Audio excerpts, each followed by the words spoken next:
a instituição da Páscoa no Velho Testamento. Diz assim o texto de Êxodo: E falou o Senhor a Moisés e a Arão na terra do Egito, dizendo: Este mês vos será o princípio dos meses. Este vos será o dos meses do ano. Falai a toda a congregação, dizendo: Aos 10 dias deste mês, tome cada um para si um cordeiro, segundo as casas dos seus pais, um cordeiro para cada família. Mas se a família for pequena para o cordeiro, então um só com seu vizinho perto da sua casa, conforme o número de almas ou de pessoas. Cada um conforme ao seu comer, fareis a conta conforme o cordeiro.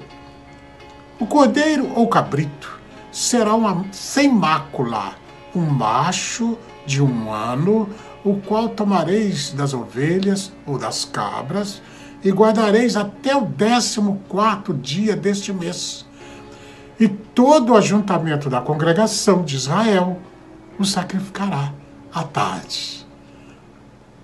A primeira Páscoa judaica foi realizada no mês Abibi, posteriormente chamado Nissan, que corresponde ao período de março e abril em nosso calendário. Esse mês tornou o primeiro mês do calendário judaico. A Páscoa também está ligada à festa dos pães asmos e à dedicação dos primogênitos. Portanto, marcou uma época. E aí se segue todo o ritual que é a instituição, a ordem da obediência a Deus e todos os seus mandamentos deveriam ser atendidos com eficácia do enquadramento do poder de Deus nas vidas de cada um ou do povo. O livramento do povo do Egito seria então alcançado. Essa foi a combinação de Deus com o povo. Em que se resume então a primeira Páscoa?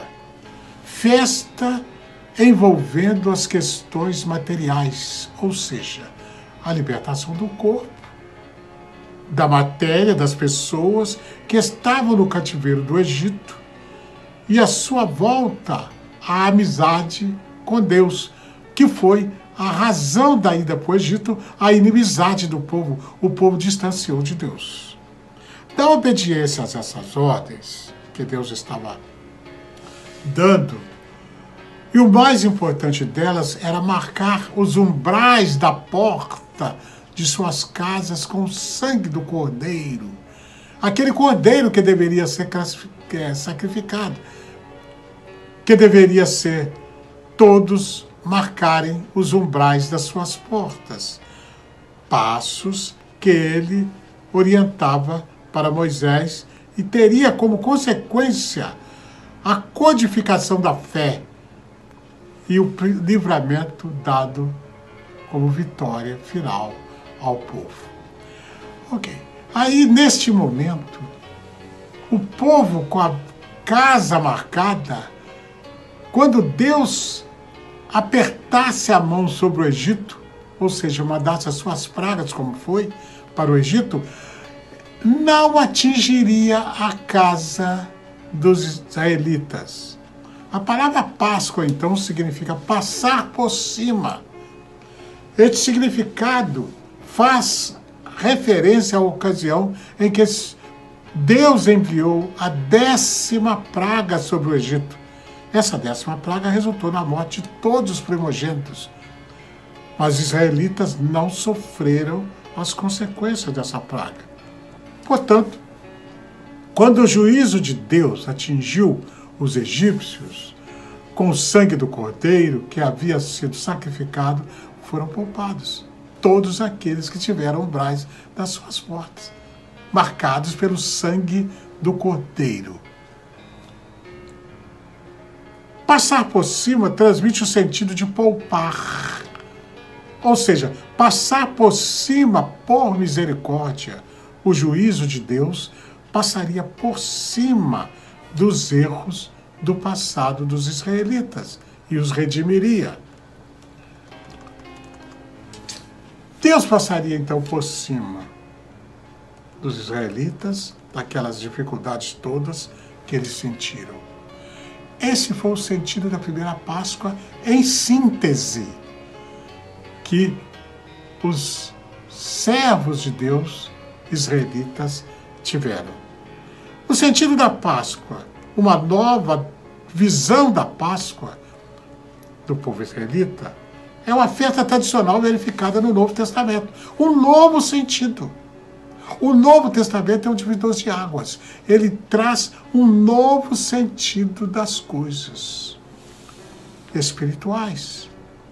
Os evangelhos trazem em várias passagens que relatam a celebração da Páscoa histórica, oriunda da tradição durante a vida de Jesus, no nosso tempo, que era levado por seus pais a Jerusalém todos os anos para a festa da Páscoa.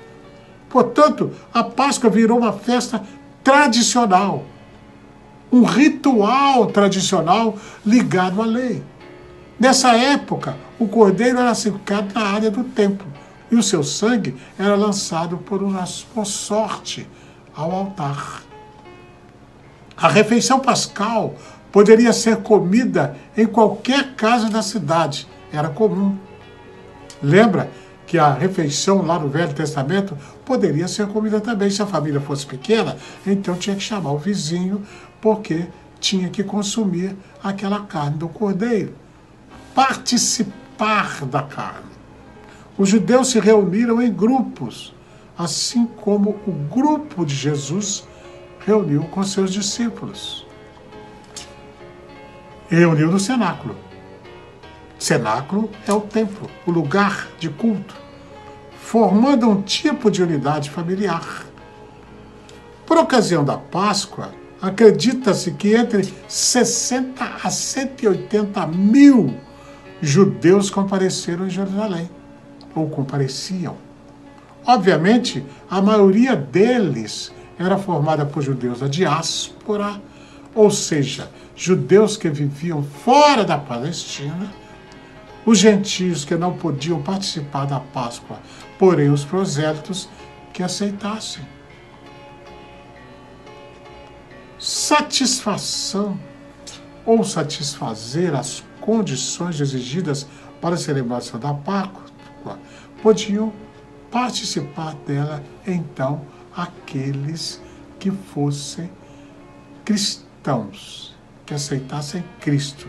A Páscoa para os cristãos, que é, enquanto a Páscoa no Velho Testamento fosse uma celebração judaica, instituída por Moisés, seguindo a ordem específica do próprio Deus, a Páscoa no Novo Testamento significava a celebração dos cristãos, ou seja, os que creem em Cristo, Jesus como Salvador, o Cordeiro de Deus.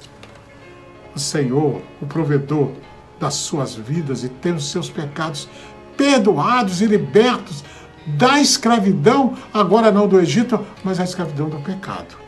A realidade cristã mostra que a festa é do coração. E esta diretamente relacionada à morte e ressurreição de Cristo, que trouxe a libertação dos pecados diante da graça de Deus em Cristo Jesus. Não há necessariamente libertação física, mas libertação do pecado. Lá no Velho Testamento era a libertação física. No Novo Testamento é a libertação dos pecados. Lá eles eram reféns do Egito. Aqui Jesus liberta dos reféns do pecado. Jesus realmente é o Cordeiro de Deus que se deixou sacrificar na cruz do Calvário. E nós vimos que João Batista disse: eis o Cordeiro de Deus que tira o pecado do mundo, o Cordeiro, parafraseando aquele Cordeiro. Estamos hoje comemorando a vitória alcançada por todos aqueles que depositam a sua fé, a sua confiança e aceitam Jesus como seu Salvador e Senhor. Ninguém fez nada para alcançar essa vitória. Ela veio como um presente de Deus, assim como o povo de Israel, ninguém fez nada para alcançar a vitória de sair do Egito naquele escape. E agora ninguém fez nada a não ser Jesus para nos tirar do cativeiro do pecado. Que a graça de Deus em Cristo Jesus nos permita ver a sede dessa oferta de Jesus, de graça para todos nós. Esta é a Páscoa que comemoramos hoje. Glória a Deus. Obrigado, Senhor. Em nome de Jesus. Amém.